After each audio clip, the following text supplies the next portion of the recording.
আসেন এনসিপির তিনটে অপরাধ। নাম্বার 1, সে জুলাইকে কুক্ষিগত করেছে। ঠিক 71-এ মুক্তিযুদ্ধ যেভাবে আওয়ামী লীগ কুক্ষিগত করেছে, এনসিপি জুলাইকে কুক্ষিগত করেছে। মুক্তিযুদ্ধ করেছে সবাই, আবমর, কৃষক, শ্রমিক, জনতা, জনযুদ্ধ। আওয়ামী লীগ এসে বললো আমি যুদ্ধের মালিক, সাথে দিল্লি সংবিধান লিখে দিল দিল্লি, এখানে আর একটা বাকশাল কায়েম করে এটা আওয়ামী লীগের গঠনতন্ত্র তারা বানাই ফেললো। জুলাইকে কুক্ষিগত তারা করেছে। এই জুলাইকে কুক্ষিগত করার কারণে তারা দ্বিতীয় যে কাজটা করেছে, অনেকেই তারা দুর্নীতিগ্রস্ত হয়েছে। দেখেন আমাদের কলিজা ছিঁড়ে যায় এই কথাটা বলতে।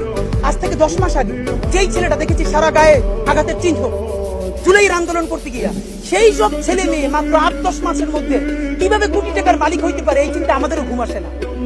10 মাস তো, আরে রাজনীতি তো এখন 5 বছরের না, রাজনীতি তো 50 বছরের। কষ্ট করে বসে থাকলে আগামী বাংলাদেশ হয়তো আমাদের, জুলাই যোদ্ধাদের। এখন তারা যে দুর্নীতি করলো, তারা তো এই সরকার করে যাওয়ার সাথে সাথে কেউ যাবে দুবাই, যারা ফ্ল্যাট কিনছে, হাউজিং এ প্রজেক্ট করছে, ওখানে ব্যবসা কিনছে, কেউ যাবে বিদেশ, যারা মাস্টারমাইন্ড হয়েছে। এই লক্ষ লক্ষ জুলাই জনতা কোথায় যাবে? আমাদেরকে যে তোমরা এই জাহান্নামের মধ্যে ফেলাই দেবা, এর দায় কিন্তু ইতিহাসের কাছে দিতে হবে, আল্লাহর কাছে দিতে হবে।